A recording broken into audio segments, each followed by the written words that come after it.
2013년 도쿄 세계선수권대회는 부사장 단식 준우승을 차지한 최초의 선수가 된 그런 것이다.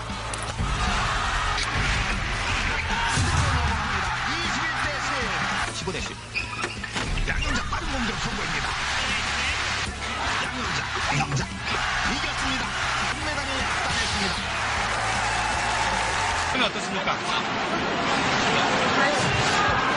저희들 너무 부족한데 신앙의 힘으로 이렇게 폼을 낮춰서 할 수 있었던 것 하나님께 먼저 영광을 드립니다.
할렐루야.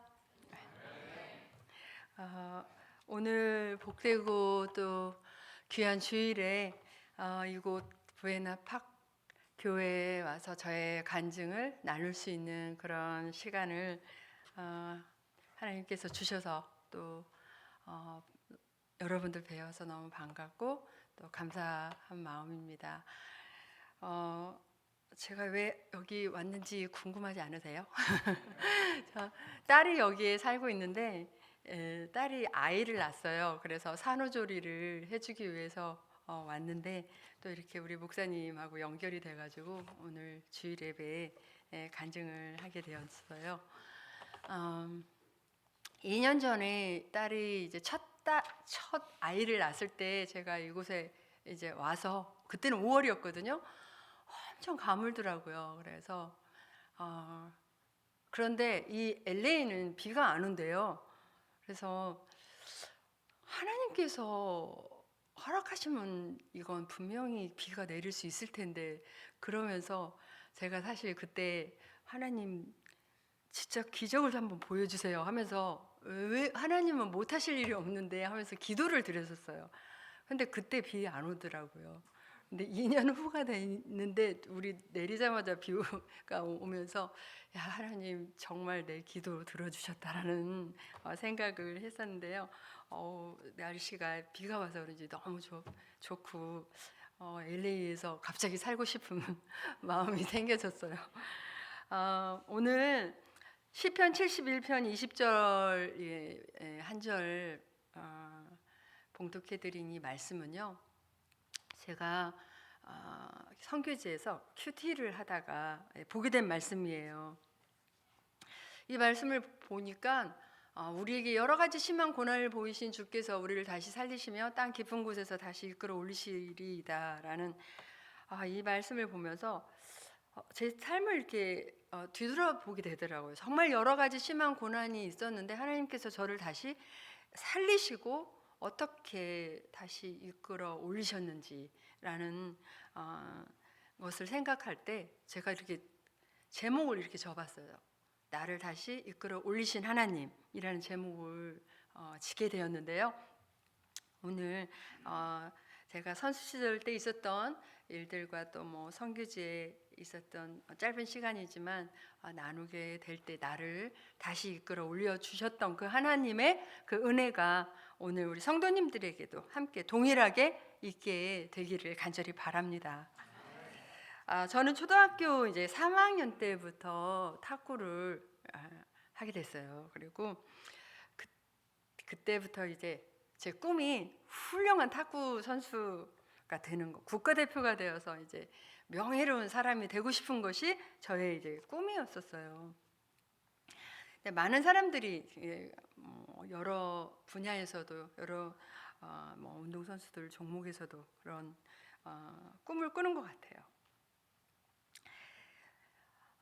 그런데 누구나 다 그러겠지만요, 자신의 꿈과 목표를 이루는 일이 결코 이렇게 순전하거나 순탄하게만 되는 게 아닌 것 같다는 이제 생각을 하면서 저에게도 선수 생활을 하는 동안에 그런 이제 고난이 있었는데, 팔에 이제 부상과 간염이라는 이런 그 암초를 만나게 돼요. 한참 중학교 때부터 탁구를 하고 있었는데 이제 팔에 통증을 느끼게 돼서, 근데 너무 심하다 보니까 팔을 올리지도 내리지도 펴지도 구부리지도 못할 정도로 이제 팔에 통증을 느껴서 정형외과에 가봤죠. 그랬더니 테니스 엘보라는 이제 병명을 주시면서 이거는 팔을 안 쓰면 된다는 거예요. 그런데 국가대표의 꿈도 이루지 못한 채 탁구를 포기한다는 것이 저에게 너무나 아쉬운 일이었어요. 그래서 어떻게 하면 제가 계속 이 탁구를 할 수 있겠냐라고 하니까 원장 선생님께서 그러면 아플 때마다 팔에 진통 주사를 맞으면서 해보래요. 그래서 이제 통증이 있을 때마다 병원에 가서 주사를 이제 맞으면서 그 선수 생활을 버티면서 지속할 수가 있었어요. 그때만 하더라도요, 저는 예수님을 인격적으로 만나진 못했어요. 그럼에도 제가 방과 후가 되면 집에를 가지 않고 이렇게 교회를 먼저 왔어요. 그래서 그때는 마룻바닥으로 이렇게 있었는데 무릎을 꿇고 이렇게 하나님 앞에 기도를 하고 집에 가곤 했는데요. 그 기도 제목이 그거였어요. 하나님, 제 팔 좀 낫게 해주세요 라는 거였어요. 그리고 이제 집으로 가곤 했었는데요. 그러니까 19살이 되던 해, 아까 잠깐도 나왔지만 그 당시만 해도 저는 뭐 세계 랭킹 50위 안에 있는 선수도 아니었고 또 뭐 무명의 선수였어요. 그런데 그때 이제 세계 랭킹 1위라는 중국 선수를 이기면서 단식에 이제 은메달을 따고 한국에 돌아와요. 그러다 보니까 이제 매스컴에서도 협회에서도 이제 유망주로 저를 이제 기대해주고 또 부각을 시켜주게 된 거예요. 근데 정작 그때부터 한참 해야 될 그 나이에 제가 진통 주사를 너무 많이 이제 맞으면서 이게 약의 효과가 이게 없는 거예요. 아무리 좋은 병원을 가도 아무리 좋은 약을 먹어도 제 팔을 고칠 수도 없었고 나을 수도 이제 없었던 거예요. 그때 저는 탁구를 이제 은퇴해야만 했던 그런 이제 상황에 있었는데 어느 지인이 어느 기도원을 한번 가보라고 그랬어요. 그 기도원에는 목사님의 안수기도를 통해서 병이 낫는 일이 있다는 거예요. 그때는 그 차범근 선수가 관절염이 무릎에 있었는데 그 기도원에 가서 안수기도 받고 나았다는 말이 제 귀에 솔깃했어요. 그래서 한 번도 저는 기도원을 가보지 못했지만 그 기도원을 찾아갔어요. 저는 뭐 기도원이라는 곳이 안수기도만 하는 곳이 기도원인 줄 알고 갔는데 목사님께서 이렇게 설교 말씀을 하고 계시는 거예요. 근데 그 말씀의 요지가 우리들이 잘 아는 그 복음에 관한 것이었어요. 예수님이 어떤 분이실까를 말씀을 하고 계시는데 제가 그 말씀을 들으면서 도대체 하나님께서 나를 얼마나 사랑하시길래 그 전지전능하신 하나님께서 인간의 몸을 입고 이 땅에 오셔서 나의 죄를 사해 주기 위해서 십자가에 피 흘려 죽으시고 부활하신 것일까? 라고 생각을 하니까 막 너무 눈물이 나는 거예요. 펑펑 울면서 그동안 제가 지은 죄를 회개하면서 그 예수 그리스도를 제 인생의 구세주로 영접하는 이제 시간을 갖게 돼요. 그리고 목사님의 안수기도하는 시간이 되어서 저도 이제 안수기도를 받으러 앞에 나가요. 저는 6년 동안 진통 주사를 이제 팔에 맞아 왔었고 더 이상 아무런 방법이 없었잖아요. 그런데 목사님께서 그 안수기도를 통해서 그 제 아팠던 팔을 치유해 주시는 경험을 거기서 하게 돼요. 저는 그때 그 일을 통해서 하나님께서는 하시고자 하시는 일은 무엇이든지 하실 수 있는 분이구나라는 것을 알게 돼요.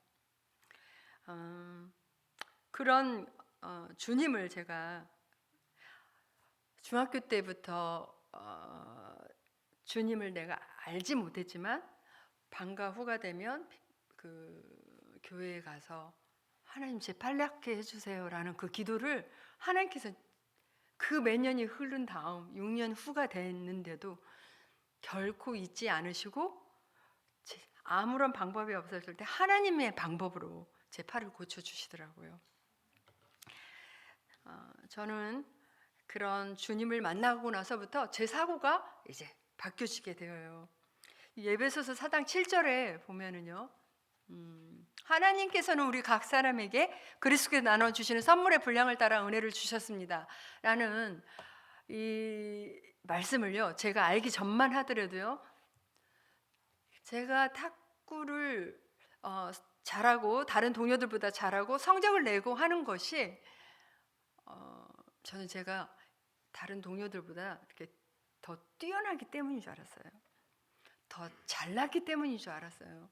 그런데 이 말씀을 알고 나서부터 하나님께서는요, 우리 각 사람에게 각각 재능과 은사와 달란트를 선물로 주셨다는 것을 알고 나서부터는요, 저는 훌륭한 탁구 선수가 되어서 명예로운 사람이 되겠다라는 저의 중심에서 하나님께서 탁구라는 재능을 나에게 선물로 주신 그 하나님께 영광을 돌리겠다는 하나님 중심으로 제 가치관이 이제 바뀌어지게 되어요.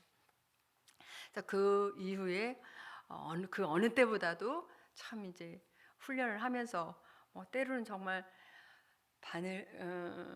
늘 발에 물집이 잡히면서 뭐 바늘과 꺼지를 들고 다니면서 정말 그런 고된 훈련을 이제 해가면서 연습을 하고 있었는데 또 다른 고난이 저에게 찾아와요. 그거는 간염이라는 질병이었어요. 근데 저희 가족이 이렇게 가족의 내력이 이렇게 간이 이렇게 약했어요. 그래서 저희 어머니도 이후에 저희 어머니도 큰 오빠도 큰 언니도 다 간암으로 이렇게 먼저 천국에 가셨는데 저도 이렇게 간이 안 좋은 거예요. 그래서 무리를 하면 하루를 만약에 훈련을 해서 무리를 하면 이틀 3일을 쉬어야 될 정도로 간 수치가 이렇게 올라가는 바람에 병원에 50일씩 입원을 할 때가 있었던 거예요.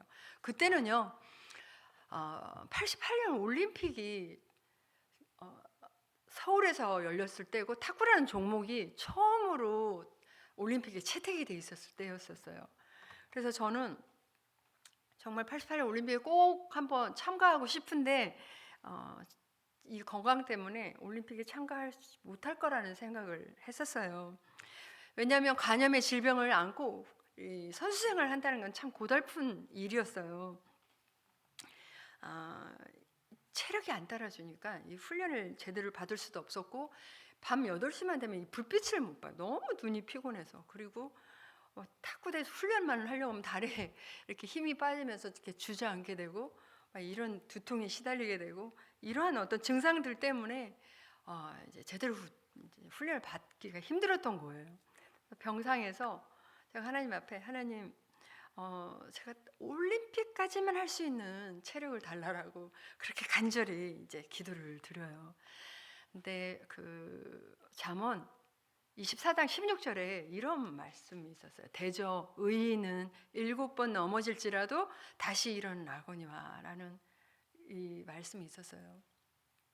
마치요, 하나님께서 저에게 여기에서 주저앉지 말고 다시 일어나라고 저에게 힘을 주시는 것 같았어요. 이 말씀을 붙들고 이 말씀에 힘입어서 이제 물론 여러 가지 이제 과정들이 있었지만 그 과정들을 통과하면서요, 올림픽에 참가를 하게 되어요. 탁구가 세계에서 제일 최강인 나라가 어딘지는 아시잖아요. 이제 그 중국이잖아요.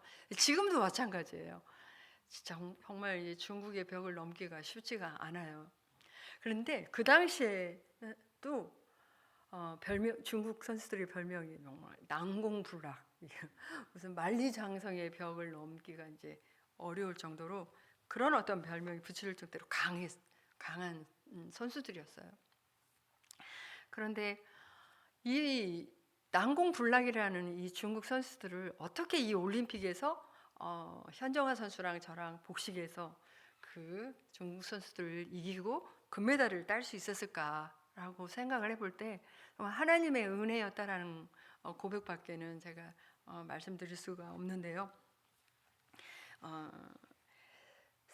복식 결승에서 상대편은 누구였냐면요, 중국의 첸징과 자오짐이라는 선수였어요. 이 선수들은, 첸징이라는 선수는 이미 그 올림픽에서 단식에서 금메달을 이미 땄었고요. 자오짐이라는 선수는 동메달을 단식에서 이제 땄 선수였기 때문에 그 선수들의 기량이 너무 뛰어나고 둘이 복식의 조를 이루어서 훈련을 연습하는 걸 보니까 너무 이제 강하게 느껴지고, 그러면서 저희들이 이제 마음의 위축이 되기도 하고 또 자신감이 있었던 게 아니었어요.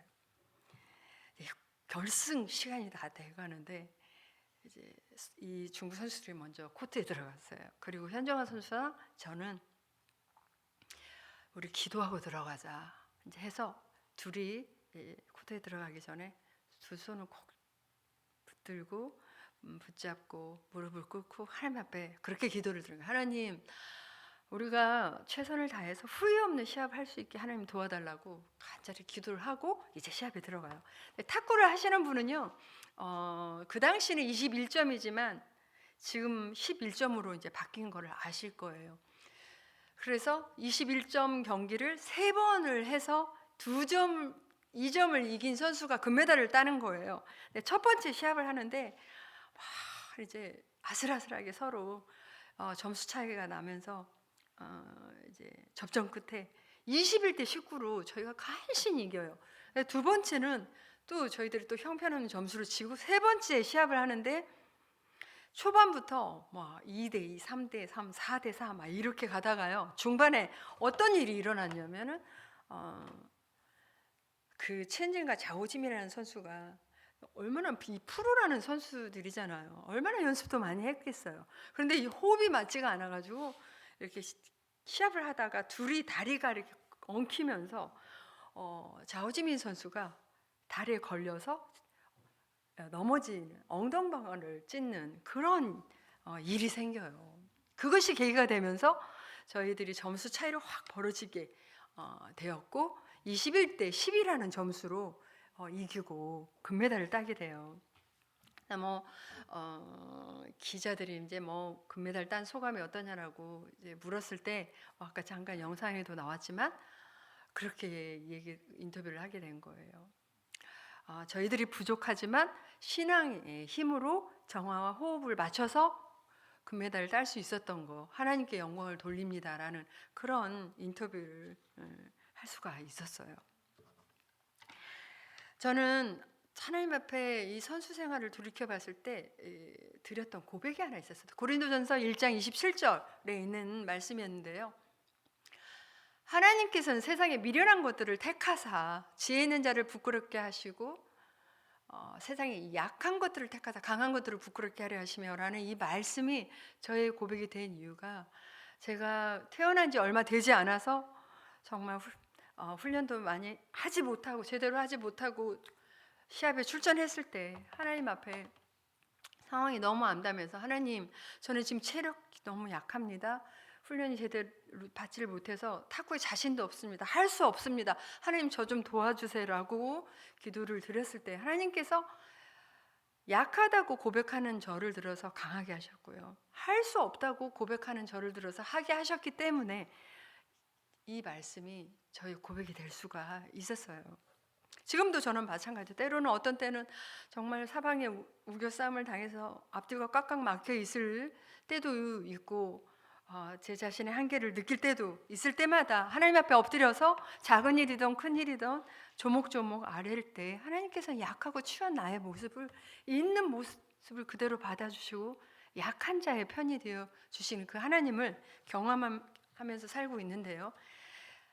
내 삶에 가장 약할 때 강함 되어 주셨던 그 하나님, 오늘 이 자리에 계시는 우리 성도님들의 하나님이 되어 주시기를 간절히 바랍니다.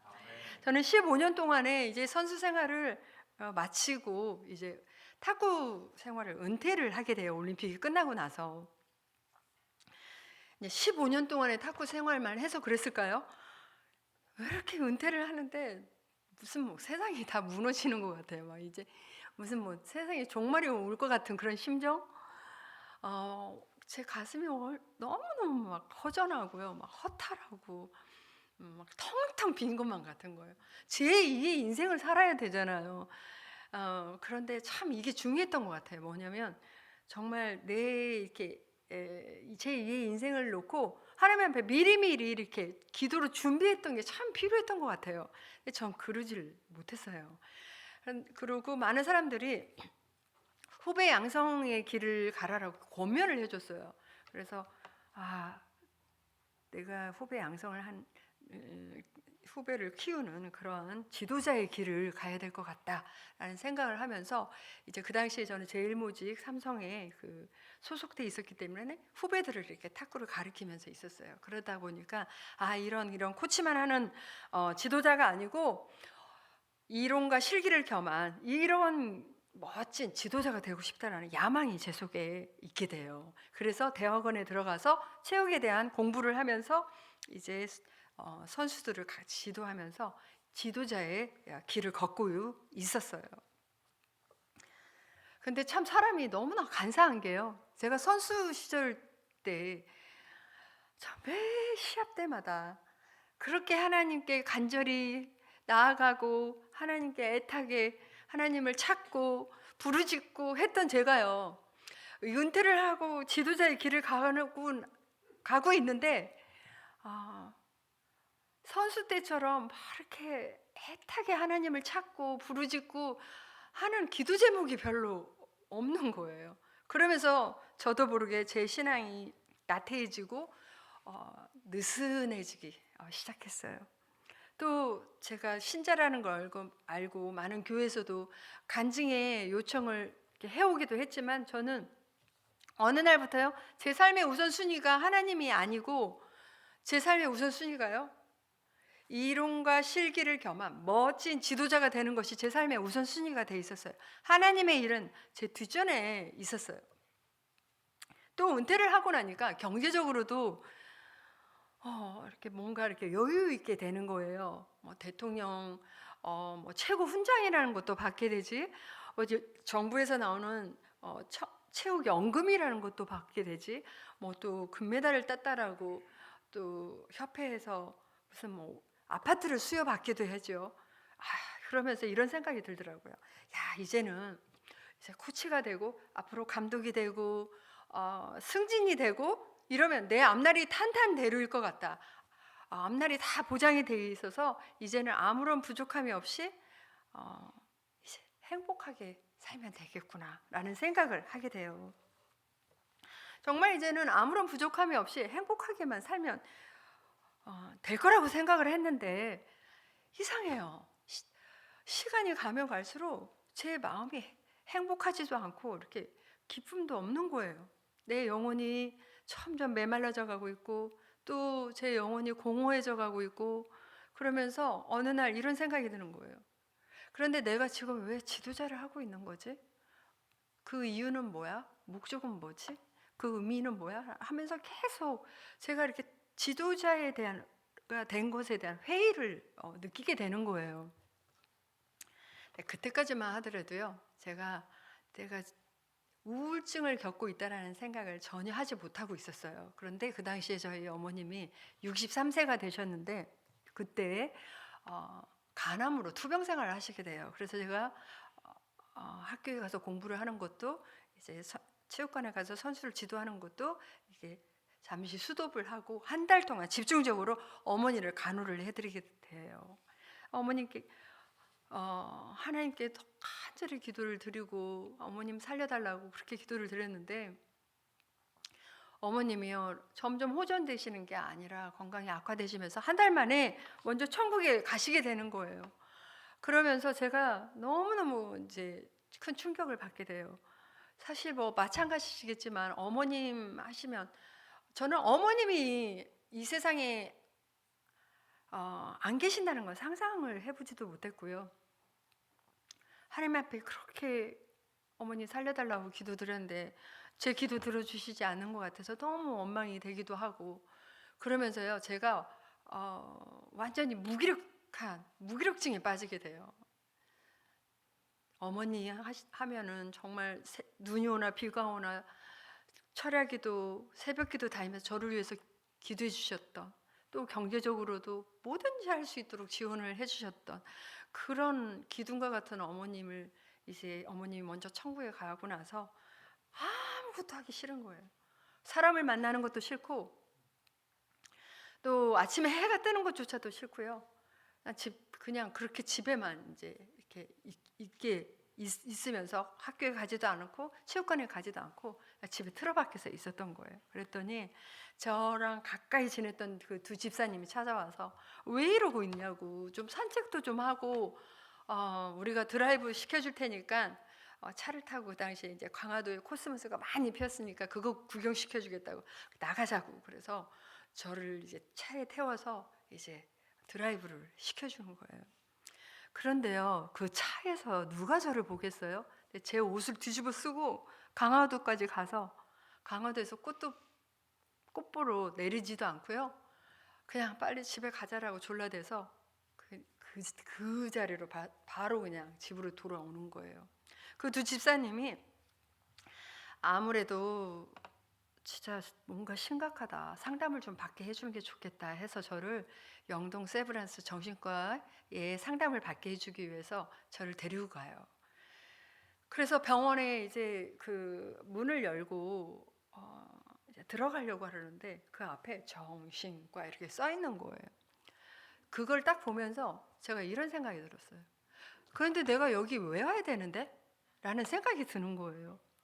나중에 안 얘기지만 정신과 앞에서 내가 여기 왜 와야 되는데? 라고 생각하는 사람은 정말 꼭 상담이 필요한 사람이라고는 하더라고요. 그래서 이제 원장님하고 많은 여러 번을 상담을 받게 돼요. 원장님은 어떤 분이셨냐면요. 내적 치유라는 책을 쓰셨던 그런 분이셨어요. 근데 이분이 제 얘기를 이제 들어주고 상담을 해주시면서 하시는 말씀이 정말 회복하기 어려운 심각한 조울증을 앓고 있다는 거예요. 그러면서 여러 가지 말씀을 해주셨는데요. 이성훈 박사님 내적 치유 하면은 뭐 지금도 유튜브에 굉장히 많은 강의들이 있어요. 그런데 하나도 기억이 안 나고 딱 한 가지 기억이 나는 게 있었어요. 왜 많은 사람들이 우울증이나 뭐 공황장애나 이런 게 오는지에 대한 물론 여러 가지 이유가 있지만 이런 이유가 있대요. 우리가 세상에 살면서 타인들한테 받는 이런 상처가 있대요. 이 상처를 내적 치유가 돼야 되는데 내적 치유가 되지 않은 채 이렇게 놔두면은 이게 미움이 된대요. 그래서 이 미움이 이 쓴뿌리들이 제거되지 않은 채 있다 보면은 이게 또 분노가 된대요. 그걸 꾹꾹 누르고 이 아픔을 이렇게 살다 보면은 이게 어느 날 어느 순간에 그냥 우울증으로도 또 뭐 조울증으로도 뭐 공황장애도 나타날 수 있다라는 거예요. 제가 그 얘기를 들으면서 나에게도 그런 때가 있었구나라는 생각을 하게 돼요. 물론 또 다른 이유가 이제 있었지만요. 저는 어렸을 때 우리 가족이 참 화목하고 행복하다라는 생각을 저는 하면서 자란 적이 별로 없었던 것 같아요. 물론 부모님의 사랑을 받으면서 자라긴 했지만은요. 저희 부모님은 늘 다투시는 모습을 저는 보면서 너무 속이 상해서 울면서 학교를 가는 일이 참 많았었고 또 아버님은 굉장히 엄격하신 분이셨어요. 그래가지고 아버지를 정말 다정하게 한번 이렇게 주물러 드리거나 아빠라고 불러본 적이 없었어요. 그리고 저희 형제들이 여러 분이 있었는데 그 형제들 중에 한 명이 너무나 부모님의 속을 썩히는 그런 형제가 또 있었어요. 그래서 얼마나 미웠는지 몰라요. 이 미움이, 이 분노가 여기까지 저도 차 있었던 것 같아요. 그런데 뭐 선수생활 하면서 뭐 그 당시에는 무슨 뭐 내적 치유라는 건 생각도 못했던 시대였잖아요. 근데 이제 은퇴를 하고 하나님께서 이 내적 치유를 저에게 하게 하신 시간을 주신 것 같아요. 그런데 너무 이 증상이 저는 심각했어요. 제가 이 조울증을 겪어보니까는요. 우울증, 조울증, 공황장애 이런 건 다 영적인 거와 연관이 있더라고요. 그래서 제가요 하나님 앞에 아무리 하나님 앞에 부르짖고 기도를 해도요 마치요 하나님과 나와 이렇게 단절되어 있는 것 같아요. 하나님께 상달이 되어 있는 것 같잖아요. 저는 흑암 속에만 이렇게 있는 것 같아요. 하나님이 저를 버리신 것만 같고 이 세상에는 저 혼자만 있는 것 같고 하나님께서 더 이상 저를 사랑하지 않는 것처럼 그렇게 느껴져요. 그러기도 하죠. 또 밤에 잠도 이루지도 못하죠. 밖에 나간다는 게 굉장히 이렇게 수치심 이런 창피함이 이렇게 제 속에 있어요. 그래서 나가는 게 너무 두려워요. 가끔 또 자살 충동이 또 일어나기도 하고요. 뭐 또 거식증, 포식증 들어보셨어요? 저는 포식증으로 막 시달리는데요. 음식을 잔뜩 갖다 놓고 이걸 막 먹어요. 그리고 막 그걸 또 토해놓고 다시 또 음식을 다 갖다 놓고 이렇게 반복하기를요. 거의 1년 반, 거의 2년을 그렇게 생활을 하다시피 했어요. 또 이 소리에 막 굉장히 민감해요. 그래가지고 누가 문을 콱 닫고만 가도 나 때문에 저 사람이 화가 나서 문을 콱 닫는구나. 또 밖에서 싸우는 소리만 들려도요. 나 때문에 화가 나서 저 사람들이 싸우는구나. 이런 어떤 이렇게 생각을 하기도 하고요. 막 귀에서 환청이 들리기도 하고 그러면은 그 환청에 따라서 밖에 나가기도 하고 이런 어떤 시간들을 제가 보낸 적이 있었어요. 거의 표정들이 안 믿어지신다는 표정들이 제가 여기서 막 살도 막 10kg 넘게 찌기도 하고 그랬는데 제가 한 거의 2년을 세상에 드러내지 않고 살다 보니까 1900 그때 그게 90년도였거든요. 중앙일보 신문에 이런 기사가 난 적이 있었어요. 왕년의 탁구 여왕 양영자 방황의 운둔생활 하면서 이런 기사가 난 적이 있었어요. 그런데 그 원장님이라는 그 내적 치유 그 책을 쓰신 그 원장님은요 굉장히 정말 저에게는 특별한 분이셨어요. 굉장히 저에게 헌신적인 분이셨어요. 어느 정도였냐면요. 상담이 마치면은 이제 기도로 마무리를 해주시기도 하고 또 제가 너무 상태가 심각해서 예약 시간에 못 오잖아요. 그럼 두 집사님한테 연락해서 점심시간을 이용해서 저희 집에 와서 상담을 해주실 정도로 그 정도로 이렇게 저를 헌신적으로 대해주셨던 분이셨어요. 근데 이분이요 아무리 저를 상담을 해주고 약을 먹여도 보고 뭘 해도요 제가 나을 기미가 보이지가 않으니까 마지막으로 쓰신 카드가 하나 있으셨어요. 그게 뭐였냐면요 어떤 한 분을 소개해 주셨는데 그분이 어떤 분이셨냐면 하나님의 말씀 큐티 훈련시켜 주시는 분을 저를 만나게 해주세요. 그래서 제가 그 다음부터는 병원에 가서 상담을 받지 않고 이제 큐티 훈련을 받게 되는 거예요. 그러면서 이분과 이제 성경 공부를 하면서 큐티 훈련을 이제 받게 됐는데 여러 가지 말씀이 있었는데요. 그 말씀 중에 시편 107편 10절에 14절에 이런 말씀이 있었어요. 사람이 흑암과 사망의 그늘 아래 앉으며 공고와 쇠사슬에 매임은 하나님의 말씀을 거역하고 지존자의 뜻을 멸시함이라. 이에 그들이 그 환난 중에 여호와께 부르짖음에 그들의 고통에서 구원하시되 흑암과 사망의 그늘에서 인도하여 내시고 그들의 얼거맨 줄을 끊으셨도다라는 이 말씀을 공부해 나가다가요 제가 내가 왜 이렇게 사랑과 흑암과 사망의 그늘 아래 앉아 있는 것만 같고 공고와 쇠사슬의 매임과 같은 삶을 살고 있는지 이 말씀을 통해서요, 그 이유를 알게 되었어요. 그 이유는 하나님의 말씀을 거역하고 지존자의 뜻을 멸시하기 때문이라는 거였었어요. 제가 말씀드린 것처럼 저는요, 선수 시절 때 그렇게 하나님을 찾고 찾았던 저였어요. 정말 하나님 부름 마치 저한테 내가 여기 있다라고 가까이서 항상 들려졌던 그런 어떤 하나님처럼 이렇게 느끼면서 신앙생활을 해왔던 제가요, 은퇴를 하고 나서 이렇게 텅텅 빈 마음에, 그 가슴에 이렇게 하나님의 말씀을 공부해서 채워 넣었더라면 얼마나 영적인 풍성한 그런 삶을 살 수 있었겠어요. 그런데 제가 이렇게 하나님의 말씀을 채워 넣는 대신에 세상의 것을 잠시 채우는 적이 있었어요. 그래서 뭐 하고 싶은 쇼핑도 마음껏 해보면서 제 만족함을 누려보기도 하고요.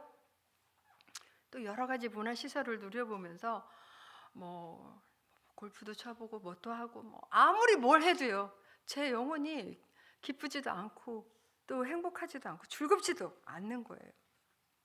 하나님과 나와의 관계가 멀어져 있을수록요, 하나님과 관계가 멀리 있을 때, 하나님 관계가 친밀하지 못하고 멀리 있을 때 내 영혼에 기쁨과 행복함이 없는 거구나.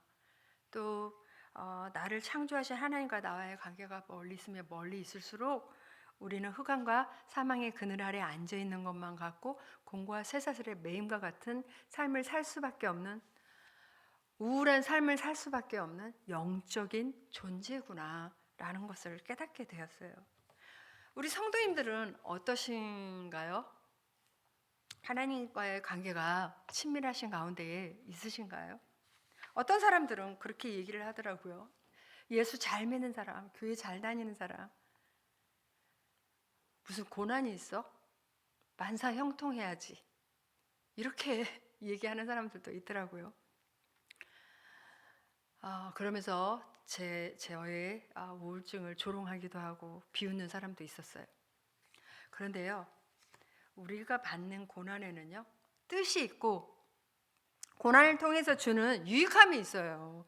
만약에 제가 이러한 기간이 저에게 없었다면 저는 제 자신을 돌아볼 수 있는 시간이 언제 또 있었을까라는 생각을 해보게 되는데, 제가 여기에 오늘 적어오지는 않았지만요, 계속해서 이제 큐티를 하면서 성경 공부를 하는데 하루는 이런 말씀을 보게 돼요. 마태복음 25장 42절 이하에 있는 말씀이었는데요, 예수님께서 하시는 말씀이세요. 내가 줄일 때 먹을 것을 주지 아니하였고 목말랐을 때 마시게 하지 아니하였고 나그네 되었을 때 영접하지 아니하였고 헐벗었을 때 옷을 입히지 아니하였고 병들었을 때 내가 옥에 갇혔을 때 너희들이 돌보지 아니했다는 거예요. 그 말씀을 듣던 사람들이 묻죠. 예수님, 언제 우리가 예수님을 돌보지 아니했습니까? 예수님 뭐라고 말씀하시죠? 지극히 작은 자 하나에게 하지 아니한 것이 곧 내게 하지 아니한 것과 같도다 라고 그렇게 말씀하시잖아요. 저는요, 이 말씀을 공부해 나가다가 너무 큰 충격을 받게 돼요. 제가 생각을 해보니까 하나님께 받은 은혜가 너무 많더라고요. 말씀드린 것처럼 전 6년 동안 팔이 아파서 은퇴를 할 수밖에 없었는데 목사님의 안수기도를 통해서 제 팔을 고쳐주셨고요. 간염으로 저는 올림픽 출전할 수 없을 거라고 생각했는데 하나님께서 말씀 주셔서 말씀 붙들고 간염 극복하고 올림픽뿐만이 아니라요, 아시안게임에서도 세계선수권대회에서도 금메달을 주셨던 그 하나님, 그 무엇보다도 오늘 내가 당장 죽는다고 할지라도 천국에 갈 수 있는 영생을 값없이 저에게 주신 그 하나님 생각하니까 너무 받은 은혜가 많은데 저는 하나님께 해드린 게 하나도 없는 거예요. 가슴에 태극마크를 달고 8년 동안 국가대표 생활을 하면서 국제대회를 하기 위해서 여러 여러 나라를 다니면서 정말 좋은 대접만 받아봤고요. 주전 멤버가 되어서 시합을 하고 있으면 뒷전에 앉아서 주전이 못 돼서 후보 선수들, 박수만 치고 있는 후보 선수들의 그 아픈 마음이 있는데 그 아픈 마음조차도 저는 헤아리지 못했던 선배였고요. 내 주위에 누가 힘들게 살고 있는지, 누가 지쳐 있는지 조차도 저는 관심조차도 없이 제 이기적인 삶만 살아왔다라는 생각을 하니까는요. 너무 주님께 죄송한 거예요. 정말 지극히 작은 자 하나에게 냉수한 것을 갖다 준 일이 없었던 거예요. 그 당시에 참 즐겨 불렀던 찬양은 그 낮의 해처럼 밤의 달처럼이라는 그 찬양, 그 후렴에 이런 내용이 있죠. 가난한 영혼, 지친 영혼을 주님께 인도하고픈데 나의 욕심이, 나의 못난 자아가 언제나 커다란 짐되어 나를 짓눌러 마음을 공곡해 하니 예수여 나를 도와주소서라는 이 찬양, 얼마나 많이 불렀는지 몰라요. 이 찬양을 수없이 부르면서 엉엉 울면서 하나님 앞에 그렇게 기도를 드려요. 하나님, 제가 겪는 이 조울증 회복이 된다면 제가 이 가사와 같은 이런 삶을 살고 싶습니다. 가난한 영혼, 지친 영혼을 주님께 인도하고 싶다라고 하나님 앞에 울면서 부르짖으면서 기도를 드려요. 그런데요,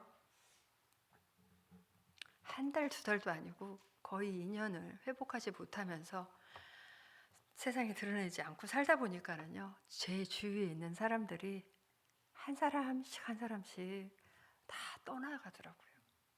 양형자는 다시는 일어나지 못해. 이제 끝난 인생이야. 그러면서 다 제 주위를 떠나는데요, 하나님께서만 저를 붙들어 주셨어요. 시편 107편 20절에 그가 그의 말씀을 보내어 그들을 고치시고 위험한 지경에서 건지시는도다. 하나님께서요, 유경에 있는 저에게 이 말씀을 보내주셔서 저를 고치시고 건져주시는데요, 하나님의 말씀의 광채가 저를 비추기 시작하니까요, 그 회복하기 어렵다고 하는 그 조울증에서 저는 회복되어 간 거예요. 이제 회복이 되어서 97년도에 저희 가족과 함께 결혼을 해서 이제 선교사로 몽골에 가게 돼요. 한참 선교를 하고 있는데 어느 출판사에서 연락이 오더라고요. 그래서 책을 내면 좋겠대요.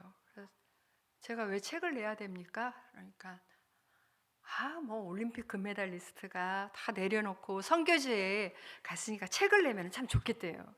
근데 저는 책을 낼 의미를 느끼지 못했어요. 14년 동안 사역을 하고 한국에 돌아왔어요.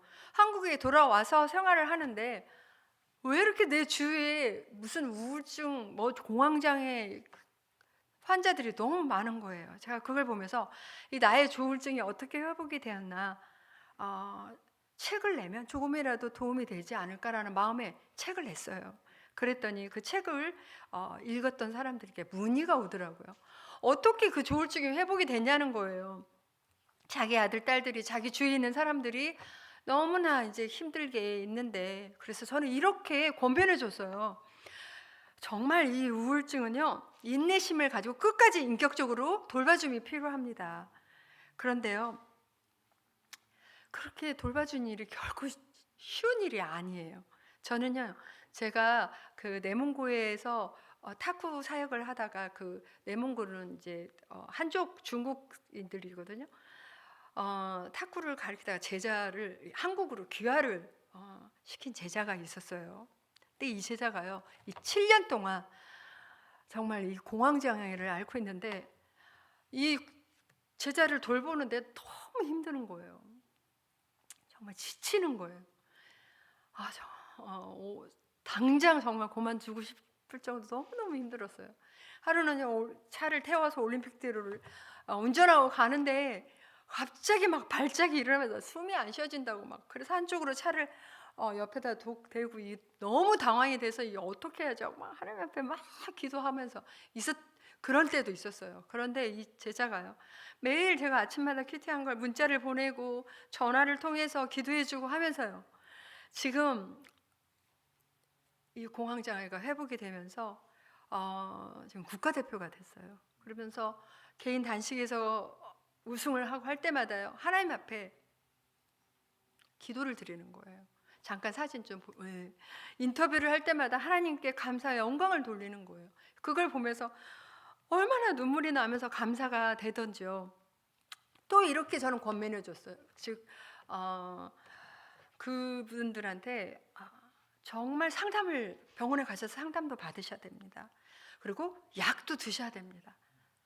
그런데 더 중요한 것이 있습니다. 그거는 하나님의 말씀을 붙드셔야 합니다라는 거였어요. 시편 히브리서 4장 12절에도 하나님의 말씀은 살아있고 활력이 있어서 자유 날새는 어떤 검보다도 예리하여 혼과 영감이 관절과 골수를 찔러 쪼개기까지 한다라고 하셨잖아요. 저는 이 하나님의 말씀이 살아있기 때문에요, 혼과 영감이 관절과 골수를 찔러 쪼개기까지 하시더라고요. 사람을 변화시키시더라고요. 저는요, 이 하나님의 말씀을 붙들면서 제 영혼이 다시 살아났기 때문에요, 제 삶에 가장 중요하게 생각하는 것이 이제는 하나님의 말씀을 붙드는 일이 되었어요. 물론 우리가 살면서 또 실패하고 또 실패하는 일이 있죠. 또 넘어지고 넘어지는 일이 있죠. 그렇다 할지라도요, 이 하나님의 말씀을 붙들고 있는 이상 하나님께서는 우리를 반드시 회복시켜 주실 것이라고 저는 믿어요.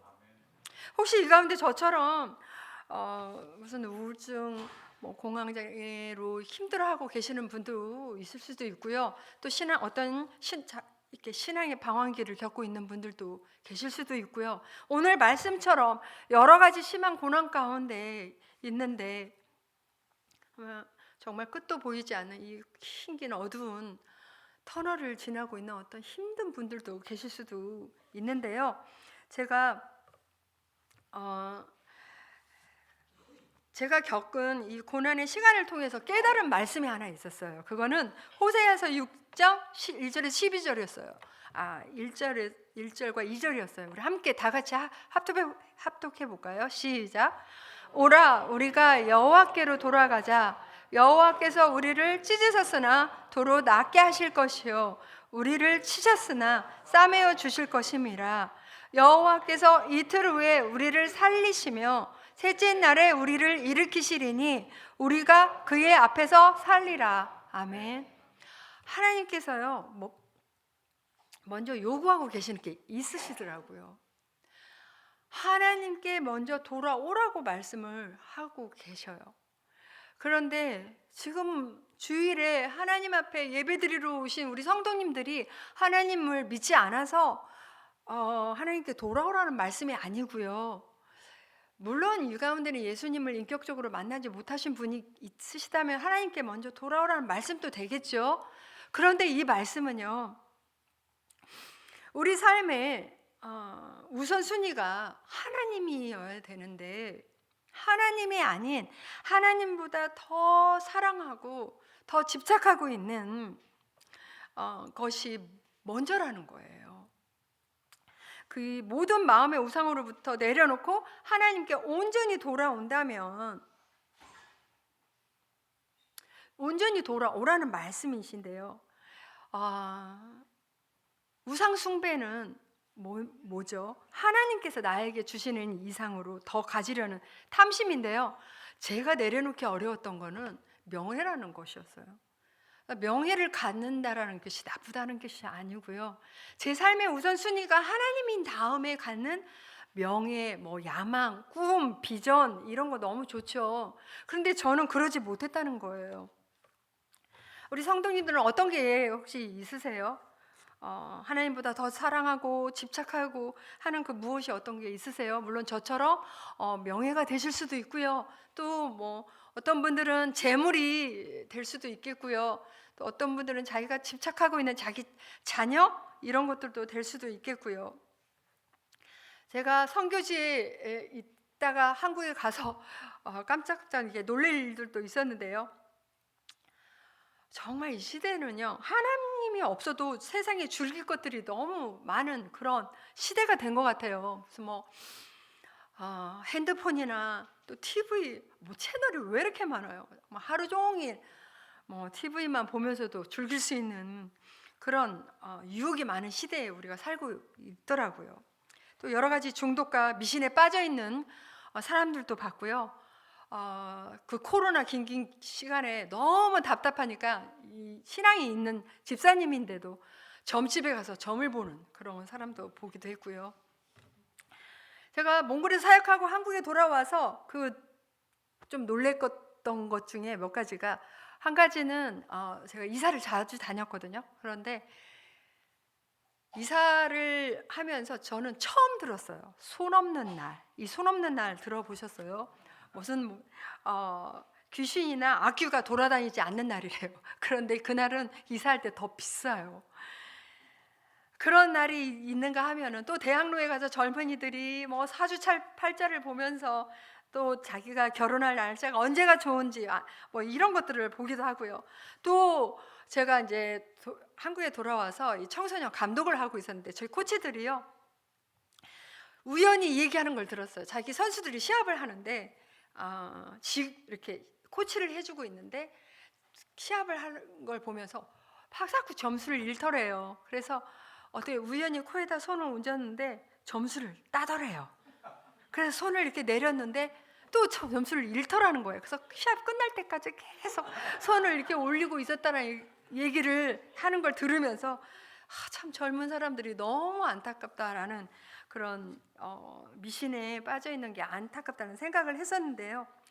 하나님께서 우리에게 주신 하루하루가 얼마나 복되고 정말 귀한 날인데, 어느 날이 이사하기 좋은 날이 있고요, 어느 날에 결혼하기 안 좋은 날이 있고 그러냐고요. 요한복음 8장 32절에도요, 진리가 너희를 자유케 하리라 라는 이 말씀처럼 우리를 묶고 있는 이 사단의 영과 미신에서요, 우리는 자유롭게 될 수가 있어요.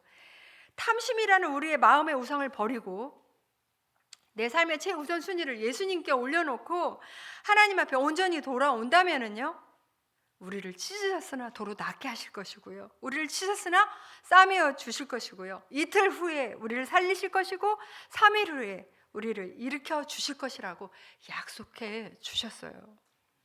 지금 비록 우리가 우리 삶 속에서 혹시 여러 가지 심한 고난 가운데 있을지라도요, 하나님께서는 우리를 반드시 다시 살리실 것이고 땅 깊은 곳에 있는 우리를 다시 이끌어 올리시는 하나님이신 것을 믿으시기를 바랍니다.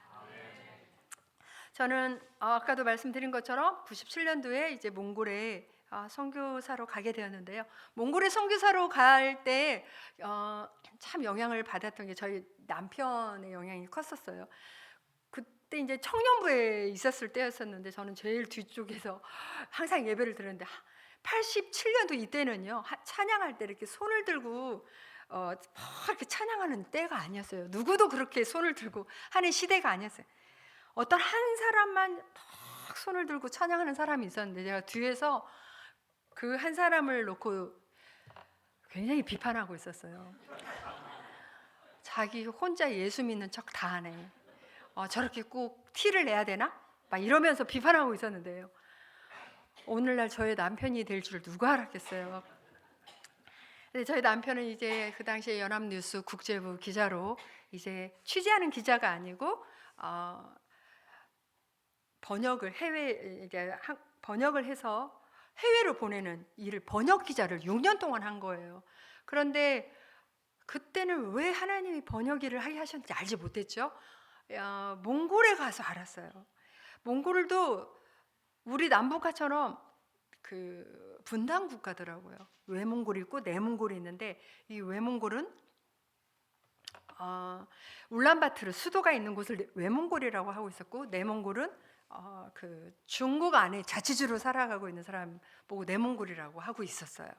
그런데요, 동족끼리 말은 통하는데 문자가 다른 거예요. 잠깐 보여주실래요?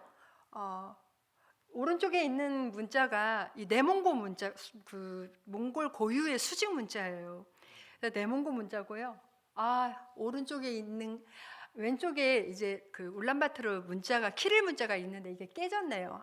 이게 안 나왔는데요. 그래서 이게 문자가 달라요. 그래서 이 외몽골의 성경을 내몽골에 갖다 주면 못 읽는 거예요.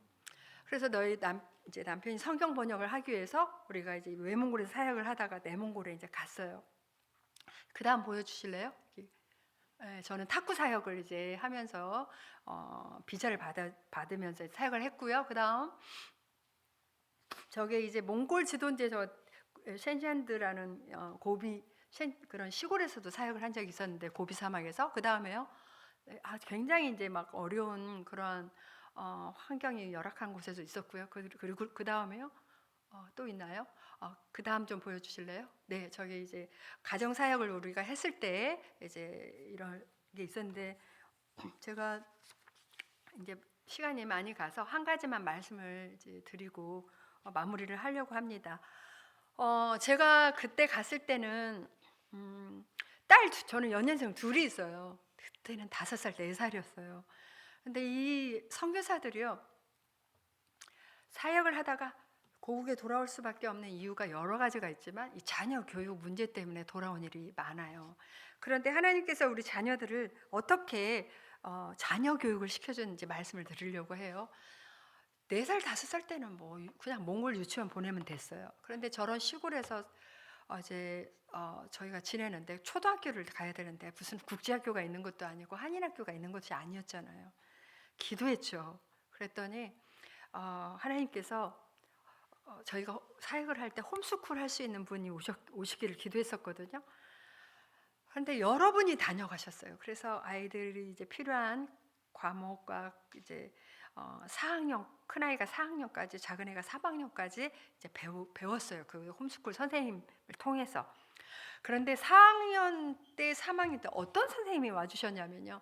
저는 WEC라는 웩이라는 국제 선교 단체에 소속해 있는데 그 본부가 그때는 영국에 있었어요. 그래서 저희 기도 제목, 교사가 필요하다는 기도 제목을 영국에 보냈어요. 근데 이번에 영국에서요. 어떤 영국인이 저희 기도 제목을 본 거예요. 그런데 9년 동안 초등학교 교사만 했던 분이셨어요. 여자분인데 싱글분이었어요. 이분이요, 저희 기도 제목을 보고 9년 동안 학교에서 가르쳤던 그 학교에 사표를 내고 그 학교에서 가르쳤던 교과서, 영국 교과서를 들고 저희 아이 둘을 가르쳐 주기 위해서 몽골에 와주신 거예요. 별로 안 놀라시는 거예요. 저는 그런 생각을 했거든요. 한국에 아무리 부재가 있다 할지라도 영국인을 가정교사로 둘 만한 사람 과연 얼마나 있을까?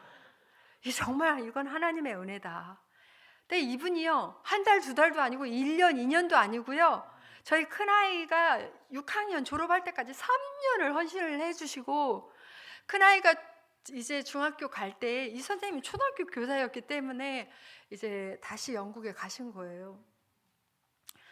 그래서 이제 큰아이는 중학교 1학년 가야 되고 작은아이는 6학년을 가야 되는데 저희들이 이제 남편 성경 번역을 하느라고 그 내몽골에도 무슨 학교가 있는 게 아니어서 이제 기도하면서 하나님 앞에 구했는데요. 어리지만 기숙사가 딸린 학교로 이제 보내야만 했던 거예요. 그런데 대전에요, 국제학교가 있다는 얘기를 듣게 돼요. 근데 그 학교에 선교사 자녀에게 혜택을 준다는 얘기를 듣게 돼요. 그 학교에 인터뷰를 하기 위해서 갔는데 아무리 혜택을 줘도 그 학교 학비가 너무 비싼 거라는, 이제 국제학교 학비가 비싸잖아요. 사무실에 가서 이 학교 학비가 얼마인지 알아봤어요. 한 사람당, 지금은 엄청 더 비싸졌지만 한 사람당 25,000불이래요. 두 사람이니까 5만 불이잖아요. 야, 이렇게 비싼 학교에 얼마만큼 혜택을 줄까? 너무 궁금했어요. 교장 선생님이 아이들 빨리 뭐 시험 칠해 몇 학년 레벨인지 보게 저에게 필요한 서류를 띄우라 그래서 다 했는데 학비 얘기를 안 하시는 거예요. 그래서 제가 너무 궁금해서 저희들이 내야 될 학비가 얼마입니까? 이분이 뭐라고 말씀하시냐면 네가 내고 싶은 만큼만 내. 그게 10불도 좋고 100불도 좋아. 그렇게 말씀하시는데요. 제가 아무 말도 할 수가 없었어요. 마치 하나님께서요, 그분의 입술을 통해서 너 자녀 교육 걱정하지 말고 열심히 일하라고 이렇게 저를 위로하고 격려해 주신 것 같았어요. 그래서 큰아이가 중학교 1학년부터 고등학교 3학년까지 6년, 작은 아이가 6학년부터 고등학교 3학년까지 7년을 정말 작은 학비만 내고 교육을 받을 수가 있었어요. 저는 마태복음 6장 33절 말씀을 기억합니다. 너희는 먼저 그의 나라와 그 의를 구하라. 그리하면 이 모든 것을 너희에게 더하시리라 라는 이 말씀이에요. 이 말씀은 무슨 지금 다 우리가 다 내려놓고 선교지에 가서 선교 일을 할 때 모든 것을 더해 주시겠다는 뜻이 아니고요. 하나님의 통치가 우리 삶의 모든 영역에서 이루어지는 것이고 하나님께서 옳다고 여기시는 것이 이루어지는 것인데, 하나님께서 내 삶을 다스릴 수 있도록 통치하실 수 있도록 내 삶을 내어달라는 말씀이세요. 하나님께서 옳다고 생각하는 것을 우리가 행동하고 또 죄짓지 않고 거룩한 삶을 살고 우리가 하나님 앞에 예배를 드리고 전도와 선교에 힘쓸 때 하나님께서 우리 삶을 모든 것을 책임주시겠다는 말씀이세요. 저는 바라기는 우리 성도님과 제가 정말 한번 결단하는 그런 시간을 가졌으면 좋겠어요. 내 삶을 하나님 다스려 주세요 하고 통치하실 수 있도록 내어드리는, 그래서 하나님께서 우리 평생을 책임져 주시는 간증이 넘쳐나는 저와 여러분들이 되기를 간절히 바랍니다. 저는 평생 소원이 하나 있는데요. 다니엘서 12장 3절이에요. 많은 사람을 옳은 길로 인도한 사람은 별처럼 영원히 빛날 것이다. 정말 예수 그리스도의 십자가의 은혜를 받은 모든 사람들의 그 평생 소원이죠. 저는 요즘은 이제 그 탁구 단기 선교를 해외를 다니면서 이제 우리 팀들과 함께 그렇게 하고 있는데요. 참 막 가서 간증도 하고 싶은데 여러 나라에 가다 보면 무슨 언어가 다 안 되니까 이 에어프 용지 하나에 일본을 가면 일본어로 바꿔서, 또 중국에 가면 중국어로, 또 네팔이면 네팔, 캄보디아면 캄보디아 이렇게 바꿔서 좀 잠깐 보여주실래요? 이제 간증을 전하면서 탁구를 가르치면서 그렇게 사역을 하고 있어요. 선교지에 있을 때 단기팀을 받다가 참 이런 일도 있었어요. 시골에서 사역을 하고 돌아오다가 교통사고가 난 거예요. 그래서 어떤 사람은 이렇게 갈비뼈가 부러지는 일이 있었고, 또 어떤 사람은 너무나 안타깝게 천국에 그 자리에서 이제 돌아가시는 일이 생긴 거예요. 그래서 참 그런 아픈 기억이 있는데요. 그럼에도요, 하나님께서는 디모데후서 4장 5절에 그러나 너는 모든 일에 신중하여 고난을 받으며 전도의 일을 하며 내 직무를 다하라 라는 이 말씀처럼 우리는 예수 그리스도의 복음에 빚진 자로서 우리의 영혼이 독수리 날개치며 올라가듯이 힘을 내어서 예수 그리스도의 증인된 삶을 살게 되시는 저와 여러분들이 되기를 간절히 소원합니다. 기도 제목을 3가지를 좀 적어왔는데요. 우리 한번 이렇게 합독해서 기도하는 마음으로 한번 읽어봤으면 좋겠습니다. 시작. 나의 영혼이 상처를 입어 침체되어 있다면 주의 말씀으로 치유되게 하소서. 하나님보다 더 사랑하고 집착하는 나의 오상, 나의 탐심이 제거되게 하소서. 주님께서 영혼을 살리는 일에 내가 쓰임받는 자가 되게 하소서. 아멘. 우리 한 1분, 2분 동안 합심해서 우리 기도하는 그런 시간 가졌으면 좋겠습니다. 기도하시겠습니다. 하나님 아버지 고맙습니다. 하나님 아버지, 부족한 저의 간증을 하나님 우리 성도님들에게 전했습니다. 아버지여, 하나님께서 오늘 시간에 고개 숙인 우리 성도님들 한 사람 한 사람 찾아가 주셔서 아버지 하나님, 이제 우리가 상처가 있다면 말씀으로 치유가 되고 회복이 될 수 있게 하나님 도와주시옵소서. 아버지 하나님, 주님께서 그러므로 인하여 우리가 복음의 빛인 자답게 한 영혼을 살리는 일에 하나님 우리가 하나님 앞에 쓰임 받을 수 있는 그런 삶이 될 수 있도록 아버지 하나님 도와주시옵소서. 하나님 아버지 주님을 의지합니다. 하나님 도와주시길 기도하오니 아버지 하나님 내 삶의 우선순위가 예수님이 되어서 주님 한 분만으로 만족할 수 있는 우리 모두가 될 수 있게 우리 하나님 도와주시옵소서. 예수님 이름으로 저리 기도하옵나이다. 아멘. 하나님 아버지 부족한 저희들을 예수 그리스도의 십자가의 은혜로 살게 해주시니 너무나 감사를 드립니다. 이 복음의 비친 자답게 한 영혼을 살리는 일에 힘쓰고 싶은데 때로는 내 영혼이 침체되어서 일어나지 못할 때가 있습니다. 하나님 아버지 우리 각 사람에게 하나님께서 찾아가 주셔서 우리의 마음을 만져주시고 하나님 회복시켜 주셔서 주님의 말씀으로 치유될 수 있도록 하나님께서 도와주시옵소서. 하나님 또 내 삶에 하나님보다 더 집착하고 더 사랑하는 것이 있다면 하나님 앞에 십자가 앞에 내려놓고 내 삶의 우선순위가 예수 그리스도가 되어서 주님 한 분만으로 만족할 수 있는 우리가 될 수 있도록 도와주시옵소서.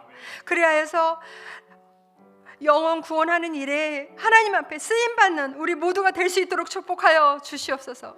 하나님 아버지 이곳에 하나님께서 부에나 팍 교회를 세우셨사오니 하나님 이곳이 하나님의 구원의 방주가 될 수 있도록 하나님 도와주시고 아버지 하나님 많은 지친 영혼들이 얻는 곳이 될 수 있게 하여 주시며 이곳이 선교가 될 수 있도록 하나님께서 도와주시고 또 많은 계획들이 있습니다. 요가를 통하여 또 앞으로 하게 될 탁구 사역을 통하여 많은 믿지 않는 사람들이 또 예수 그리스도를 믿게 되는 그런 역할을 감당하는 이 교회 될 수 있도록 하나님께서 축복하여 주시옵소서. 감사를 드리옵고 예수 그리스도의 이름으로 기도 올려옵나이다. 아멘.